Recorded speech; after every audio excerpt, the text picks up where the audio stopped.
And now to the latest on the war in the Middle East. The sound of rocket sirens and explosions could be heard in Tel Aviv today.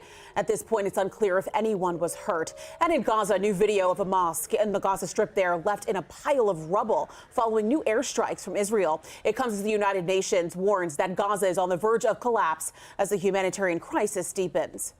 Outrage as new video circulating online from Gaza shows Palestinian men stripped down to their underwear, kneeling in rows with hands behind their backs, surrounded by Israeli soldiers. Israel says the men were captured by Hamas terror suspects. Do you consider these to be terrorists or are they civilians? Israel does not arrest, apprehend, or target anyone in the Gaza Strip that is not a Hamas terrorist or poses an imminent threat to Israel. And then I saw the video, I was like, wow, I recognize this street. But this man says he recognizes his brother and nephew from these images. He says they're both civilians now detained by the IDF. Power players have plans for Gaza or the Middle East. I hope that does not come at the expense of my family. I want them to be safe. You know, there is a lot of hurt also on the Israeli side. I want to acknowledge that. But this is not in any way proportional.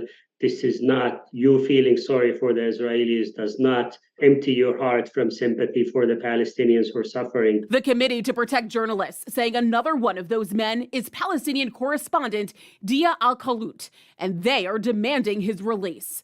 Another video appears to show similarly stripped men packed in the back of moving army trucks. Also today, massive explosions in North Gaza, blanketing the sky in smoke as Israeli operations in the south ramp up.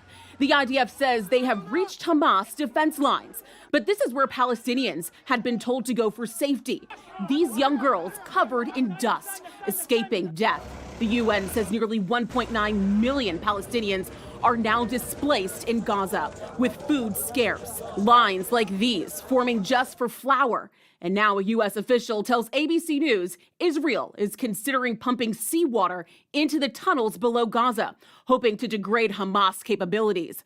But that could also destroy filters that provide drinking water to civilians. As the war passes the 2-month mark, overnight in Israel, families of hostages coming together to mark the start of Hanukkah. Among the 137 still missing, 8 Americans. We want to see negotiation. We understand that every day that they are there jeopardize their lives.